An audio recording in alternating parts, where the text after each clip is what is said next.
are using this in a liquid printing application. I alluded to this.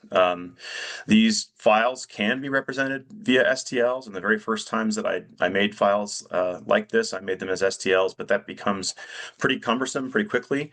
And so this is leveraging the liquid printing capability that Stratasys has been talking a little bit about as part of their research package. This is something that I developed as a user several years ago.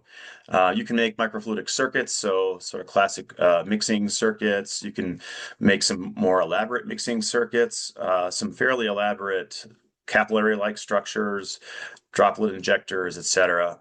This is the subject of a 2022 additive manufacturing paper that talked all about this liquid printing and why it works and how it works. So if you're interested in that, feel free to reach out to me or check out the paper.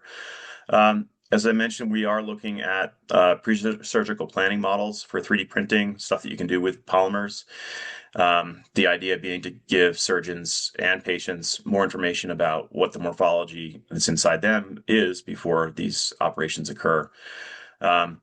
Current models, because they're using these boundary representations, have a beautiful sort of sparsity, but in reality, your body is much more complicated than some distilled model, and so we can enable that complexity to be fabricated directly using a volumetric representation workflow. So we take in scan data, CT, MR, and then pass it through OpenVCAD. You can do the usual sort of filtering, thresholding operations, etc., and then directly export to PNG stacks if you like. We've also recently explored mixing materials together, and that lattice that I alluded to and showed earlier was one implementation of this.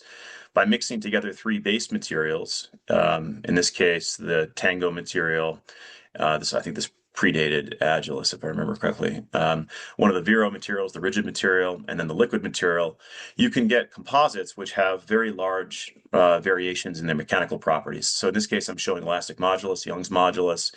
And so you can get materials that are sub 100 kilopascal all the way up to things that are gigapascal without switching materials.